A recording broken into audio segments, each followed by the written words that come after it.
নাইকাতে শুরু হয়ে গেছে নাইকা হট পিঙ্ক সেল। যতই ভাবি সেভিংস করব, কিন্তু এই সেল দেখলে নিজেকে কোনো মতেই আটকাতে পারি না। আর আমার মতো কারা কারা আছো অবশ্যই কমেন্ট করে বলবে যে নাইকার এই সেল দেখলে নিজেকে কোনো মতেই আটকাতে পারো না।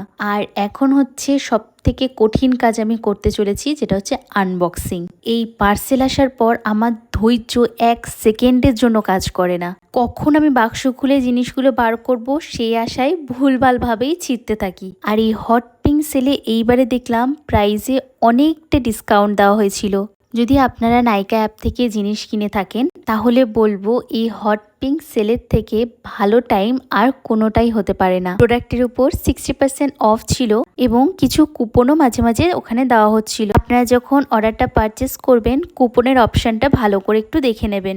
আমি কিছু ডেলি ইউজের প্রোডাক্ট আর কয়েকটা নতুন প্রোডাক্টও আমি ট্রাই করার জন্য অর্ডার করেছিলাম। আমি এক এক করে খুলে খুলে দেখাচ্ছি জিনিসগুলো। প্যাকেজিং কিন্তু খুব ভালোভাবে ওনারা দেন, কোনো প্রোডাক্টের কোনো ক্ষতি হয় না। প্রথম যে জিনিসটা আমি খুলেছিলাম এটার মধ্যে ছিল, প্রথমেই আমি ফ্রি প্রোডাক্ট পেয়ে গেছিলাম। ডট অ্যান্ড কিট থেকেই ফ্রি প্রোডাক্টটা আমাকে দেওয়া হয়েছিল। আর এই মার্সের ফাউন্ডেশনটা আমি ফার্স্ট টাইম ট্রাই করব। প্রোডাক্টটা ইউজ করে যদি ভালো লাগে আমি আপনাদের সাথে পরবর্তী ভিডিওতে শেয়ার করব। এটা আমার দিদির জন্য নিয়েছিলাম। ব্লু হেভেনের একটা সিঁদুর ছিল। অর্ডার তো করে দিয়েছি, কি অর্ডার করেছি খুলে দেখার সময় কিন্তু আলাদাই একটা এক্সাইটমেন্ট কাজ করে। সিম্পলের ফেস ওয়াশটা কিন্তু খুব ভালো। যদি কেউ ভালো ফেস ওয়াশ খুঁজে থাকেন এইটা একবার ইউজ করে দেখতে পারেন। ডট অ্যান্ড কিট টিন্টেড সানস্ক্রিনটা আমি ফার্স্ট টাইম অর্ডার করলাম, তো ডেইলি বেসিসে কোনো মেকআপ হয় না, সেই কারণে এটা একবার ইউজ করে দেখতে চাইছিলাম। আর এই নেক্সট আবার যেটা খুলছি সেটাও একটা গিফটেড আইটেম। আমি ফেস ওয়াশটার সাথে ফ্রি পেয়েছিলাম। এই প্রোডাক্টটার কথা তো আমার কিচ্ছু বলার নেই। একটা গ্লোই মেকআপের জন্য আমি এইটা সবসময় ইউজ করে থাকি। আমি সিম্পলের দুটো ফেস ওয়াশ অর্ডার করেছিলাম, একটা দিদির জন্য আর একটা আমার জন্য। কেউ যদি এখনও কোনো ভালো ফেস ওয়াশ খুঁজে না পেয়ে থাকে তাহলে এই সিম্পলের ফেস ওয়াশটা একবার হলো ট্রাই করে দেখো, খুব ভালো লাগবে। আর নেক্সট আমি অর্ডার করেছিলাম বেলাভিটার ইউনিসেক্সের একটা পারফিউম সেট। আমি বেলাভিটার পারফিউমের উপর জাস্ট অবসেসড হয়ে গেছি। এখন তো পারফিউম কিনতে গেলে বেলাভিটা ছাড়া অন্য কিছু কথা মাথাতেও আসে না।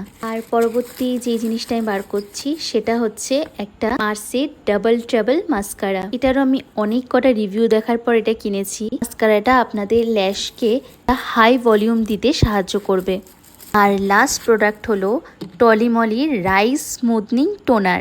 এর আগে সেম টলিমলির আমি মোচি টোনারটা ইউজ করেছিলাম। মোচি টোনারটাও খুব ভালো, কিনে খুব ভালোভাবে গেছে। অনেকে বলেছিল যে মোচি টোনারে অনেক র্যাশ হতে পারে, কিন্তু আমার কিন্তু কোনো রকম কোনো সমস্যা হয়নি। এই রাইস টোনার স্কিন ব্রাইটনিংয়ের জন্য আর স্কিন স্মুদিংয়ের জন্য খুব ভালো কাজ দেয়। যদি আমার পারচেস করা কোনো প্রোডাক্টের আপনাদের লিঙ্ক চাই আমাকে কমেন্ট করবেন, আমি আপনাদের লিঙ্ক শেয়ার করে দেবো। নিজের কষ্টের টাকা যখন জমে নিজের পছন্দের জিনিসগুলো কিনতে পারি তখন নিজের মনের মধ্যে আলাদা একটা স্যাটিসফ্যাকশন হয়। এই প্রোডাক্টগুলোর মধ্যে কোনো প্রোডাক্ট যদি আপনারা আগে ইউজ করে থাকেন আর আপনাদের কেমন লেগেছে প্রোডাক্টগুলো আমাকে অবশ্যই একটু কমেন্ট করে জানাবেন। আমার ভিডিও যদি আপনাদের ভালো লাগে অবশ্যই সাবস্ক্রাইব করে পাশে থাকবেন। টাটা।